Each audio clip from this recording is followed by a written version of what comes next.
ছাত্ৰ ছাত্ৰীসকল, আশা কৰিছোঁ তোমালোকৰ আটাইৰে ভাল। আজি আমি তৃতীয় শ্ৰেণীৰ ২ নং পাঠ একতাৰ বল এই পাঠটি আমি আলোচনা কৰিবলৈ লৈছোঁ। এই পাঠটি তোমালোকে যদি ভালদৰে বুজি লোৱা, ই ভৱিষ্যত জীৱনত তোমালোকক বিশেষ ধৰণে সহায় কৰিব। তোমালোকে নিশ্চয় জানা, কিছুমান কাম অকলে কৰিবলৈ হ'লে বহুত অসুবিধা হয়, নহয় জানো?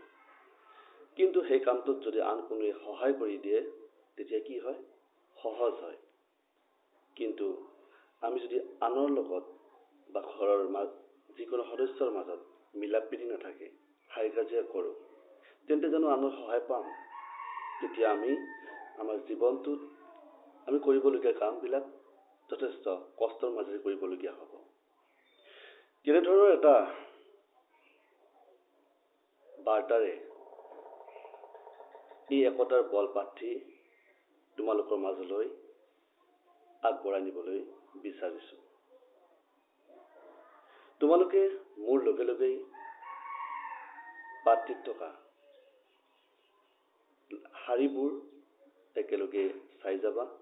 লগতে তাত বুজাবলগীয়া কিছু কথা থাকিলে মই মাজে মাজেই বুজাই যাম। আহাচোন আমি পাঠটোৰ মাজলৈ যাওঁ। সেই যে ছবিখনত দেখিছা, সেই ব্যক্তিজন হ'ল মহিকান্ত বৰুৱা। মহিকান্ত বৰুৱা গাঁওখনৰ গাঁওবুঢ়া। তেওঁ গাঁওখনৰ মানুহক মিলা প্ৰীতিৰে থাকিবলৈ সময়ে সময়ে উপদেশ দিয়ে। কিন্তু তেওঁৰ নাতি নাতিনীয়েকহঁতৰ মাজত মিল নাছিল। নাতি নাতিনীয়েকহঁতৰ মাজত মিলা প্ৰীতি নোহোৱা দেখি মহিকান্তৰ মহা চিন্তা। এনে অৱস্থাত এদিন যোৱাকালি সন্ধিয়া ককাক মহিকান্তই সিহঁতক কাষলৈ মাতি আনি ক'লে, আজি মই তোমালোকক এটা মজাৰ সাধু ক'ম। তোমালোকে সাধু শুনি নিশ্চয় ভাল পোৱা নহয়? ঠিক তেনেকৈ মহিকান্ত গাঁওবুঢ়াৰ নাতি নাতিনীয়েকহঁতেও সাধু শুনি ভাল পায়। সাধু ক'ব বুলি কোৱাৰ লগে লগে সিহঁতে ককাকৰ কাষত জুম বান্ধিলে। ককাকে আৰম্ভ কৰিলে। এতিয়া ককাকে সাধুটি আৰম্ভ কৰিছে। যে সাধুটো কি আছে আমিও জানো, আহাচোন। এখন গাঁৱত এজন খেতিয়ক আছিল। খেতিয়কজনৰ 4জন পুতেক। কিমানজন পুতেক? 4জন। পুতেককেইজনৰ মাজত একেবাৰেই মিলা প্ৰীতি নাছিল। দেউতাকে সৰুৰে পৰা তেওঁলোকক নানান মূল্যৱান উপদেশ দি আহিছিল। কিন্তু দেউতাকৰ উপদেশলৈ পুতেকহঁতে কাণসাৰেই কৰা নাছিল। দেউতাকে যিবিলাক উপদেশ দিছিল, সেইবোৰ কথা সিহঁতে মনোযোগেই দিয়া নাছিল। দেউতাকে বহু কষ্টৰে খেতি বাতি কৰি পৰিয়ালটো পোহপাল দিছিল। অকলে জানো এটা পৰিয়াল চলাব লাগিলে কিমান কষ্ট হয়, তোমালোকে নিশ্চয় দেউতা মাক চাই দেখিছাই। গতিকে সেই খেতিয়কজনৰো বৰ কষ্ট হৈছিল। পুতেকহঁতে কিন্তু দেউতাকক কোনো ধৰণৰ সহায় কৰা নাছিল। পুতেকহঁতে দেউতাকক কোনো কামত সহায় নকৰা আছিল। মানে খেতি বাতিৰ কাম কাজত তেওঁলোকে কোনো ধৰণৰ লাগি ভাগি দিয়া নাছিল। খেতিয়কজন ক্ৰমে বুঢ়া হৈ আহিল। পুতেকহঁতৰ স্বভাৱ দেখি চিন্তাত তেওঁৰ টোপনি নহা হ'ল। তেওঁ ভাবিলে, এনেদৰে থাকিলে পুতেকহঁত ভৱিষ্যতে বিপদত পৰিব। তাকে ভাবি তেওঁ ল'ৰাহঁতক কথাই কামে বুজাবলৈ এটা বুদ্ধি পাঙিলে। এদিন তেওঁ পুতেকহঁতক কেইডালমান ইকৰাৰ কাঠি আনিবলৈ দিলে। তোমালোকে ছবিখনত দেখিছা নহয়, তাত যিবোৰ কাঠি লৈছে সেইবোৰ ইকৰাৰ কাঠি।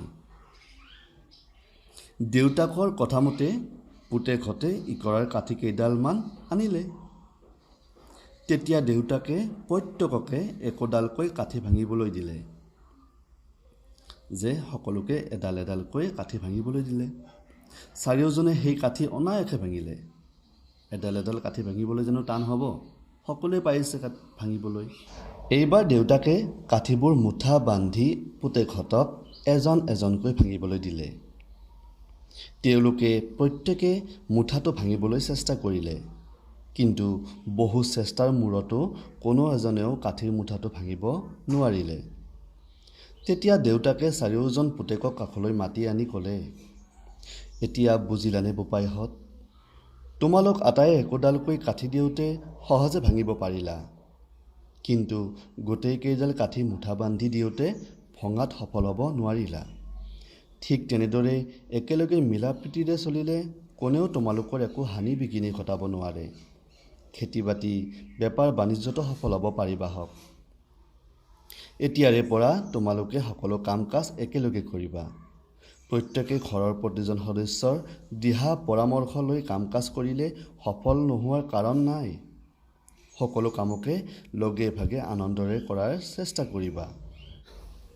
চাৰিওজন পুতেকে কথাটো বুজি পালে আৰু একেলগ হৈ কামত লাগিলগৈ। ছাত্ৰ ছাত্ৰীসকল, সেই খেতিয়কজনৰ চাৰিওজন পুতেকে দেউতাকে বুজাই দিয়া কথাবোৰ বুজি পাইছে। তেওঁলোকে বুজিছে যে মিলা প্ৰীতিৰে চলিলে কোনেও হানি বিঘিনি ঘটাব নোৱাৰে, আনকি কাম কাজ খেতি বাতি আদিত তেওঁলোকে সফল হ'ব পাৰিব। সাধুটো শেষ কৰি ককাকে ক'লে, এই সাধুটো কাক কৈ আছিল? তোমালোকে জানো পাহৰিছা? গাঁওবুঢ়া মহিকান্ত বৰুৱাই নাতি নাতিনীহঁতক এই সাধুটো কৈ আছিল। আৰু সাধুটো শেষ কৰি ককাকে কি ক'লে? এতিয়া বুজিলানে? মিলিজুলি থাকিলে তোমালোক কেতিয়াও বিপদত নপৰা, সকলো কামতে সাফল্য অৰ্জন কৰিব পাৰিবা। এতিয়া যোৱা হওক, ফলি পুথি লোৱাগৈ। যে তেওঁলোকক কৈছে যে তোমালোকে হাই কাজিয়া কৰি নাথাকিবা। হাই কাজিয়া কৰি নাথাকিলে, মিলিজুলি থাকিলে তোমালোকে কেতিয়াও বিপদত নপৰা আৰু সাফল্য অৰ্জন কৰিব পাৰিবা। আৰু নাতি নাতিনীৰ সৈতেও বুজি পালে। তোমালোকে বুজি পালানে? এতিয়াৰে পৰা তোমালোকে কাৰো লগত হাই কাজিয়া নকৰিবা, সকলোৰে লগত মিলিজুলি থাকিবা। ছাত্ৰ ছাত্ৰীসকল, আশা কৰিছোঁ তোমালোকে এই পাঠটোৰ আলোচনাৰ মাজেৰে উপকৃত হ'ব পাৰিবা। আমি পৰৱৰ্তী ভিডিঅ'ত পাঠভিত্তিক ক্ৰিয়া সম্পৰ্কে তোমালোকলৈ আলোচনা আগবঢ়াম। আজিলৈ ইমানতে সামৰিছোঁ। ধন্যবাদ।